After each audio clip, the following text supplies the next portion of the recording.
In today's video, I'm going to teach you how to summarize conversations with AI in Slack.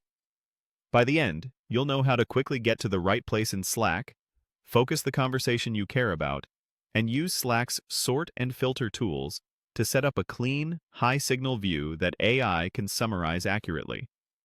Start by opening your browser and going to your preferred search engine. This keeps things simple and works the same on any computer. In the search box, type Slack and press Enter. Click the official Slack website to open Slack in your browser. If you're prompted to sign in, use your regular workspace credentials and pick the workspace where your conversation lives. The web app and desktop app behave similarly for what we're doing here, so choose whichever you're comfortable with. Once you're in, open the channel or direct message that contains the conversation you want summarized. You can find it from the left sidebar or by using the search bar at the top to jump straight to the right place. Make sure you're in the exact channel or DM where the discussion happened. If the conversation took place in a thread, open that thread so the related replies appear in the thread pane.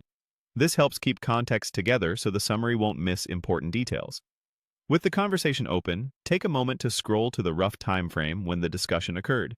You don't need to read everything, just get oriented so filtering will be easier. If you see any pinned messages or highlights, note them. They can signal the core decisions or key updates. Next, click the sort and filter icon at the top of the conversation.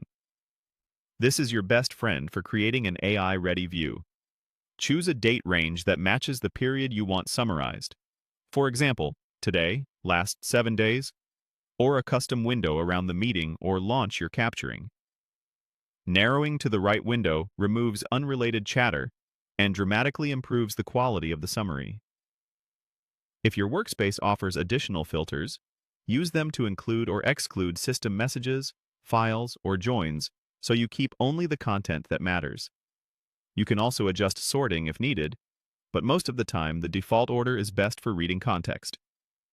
At this point, you've prepared a concise, relevant conversation view. This is exactly what AI needs to produce a clear summary. Follow your workspace's usual method to generate the summary, and you'll get a tighter, more accurate result because you filtered first. As a final tip, be mindful of permissions and sensitive content. AI can only summarize what you can see, and keeping the scope intentional helps protect privacy while improving clarity.